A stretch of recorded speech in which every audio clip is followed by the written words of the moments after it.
Okay, thought I was doing a video on how to pull the door panel to fix this inner splash shield leak on Ford trucks, but apparently my camera decided to die, so maybe I can do the door panel at some other time. It shouldn't be too hard to figure out how to remove your door panel.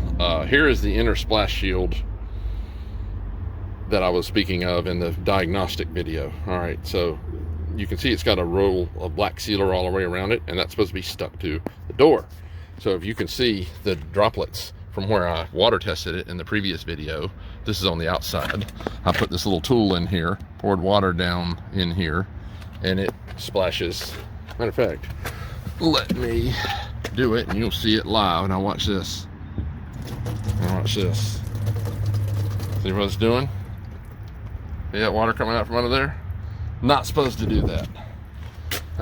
So where that water is ending up is inside. Normally the door panel would be on here. It's ending up inside the door panel, and it spills over onto the scuff plates off of this truck right now because they're drying it off. But it spills up over here and gets down into this channel and gets the whole floor wet. And it can run from front to rear and just absolutely flood one, which this one was.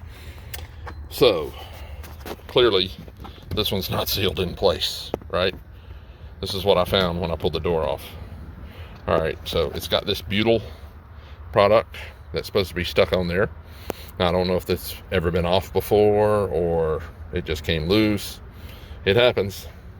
If anybody's ever been in here and put like a lock motor or window motor and didn't put it back on there, well, it happens. So this stuff appears to be in pretty decent shape. So what I'm going to do, so I'm going to wipe all this water off, obviously. Now I'm going to clean it with a little solvent. I usually just use the paper towel and some brake clean. I'm going to dry all this off, and I'm going to push this back on here, just like I'm going to do right here. Look at this. See me pushing that on there? See it squishing down?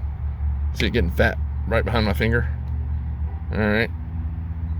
All right. Now that is stuck. And that's what that's going to look like, and it won't leak anymore. Anything that gets past this lip runs down this sealer.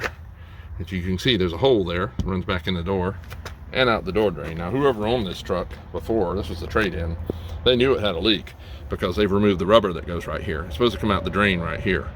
A lot of people think this needs to be out too, and it doesn't hurt for it to be out, but it's supposed to come out here, which you can see some water here from where I water tested. It has been coming out there. So the door drains aren't the problem here, it's this.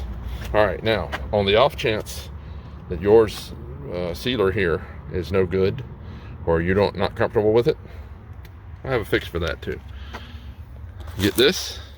You don't have to use 3M. That's just what they sell around here, and I like it. This is 3/8, so it's a lot bigger. So what I usually do is cut me a length of it and then kind of stretch it out. You can kind of stretch it out however much you think you need. And what I've been known to do on these is run it just on the inside of where the old sealer is, after you've cleaned it, of course, and then push it on there. And then that'll definitely won't, just to be sure you don't clog up the hole. So anyway, that's the door leak on F-150s. Other vehicles have this too. Every single car there is built has some kind of contraption like this to hold the water inside the door. So this is not unique to Ford at all. So anyway, hope that helps. Questions, comments?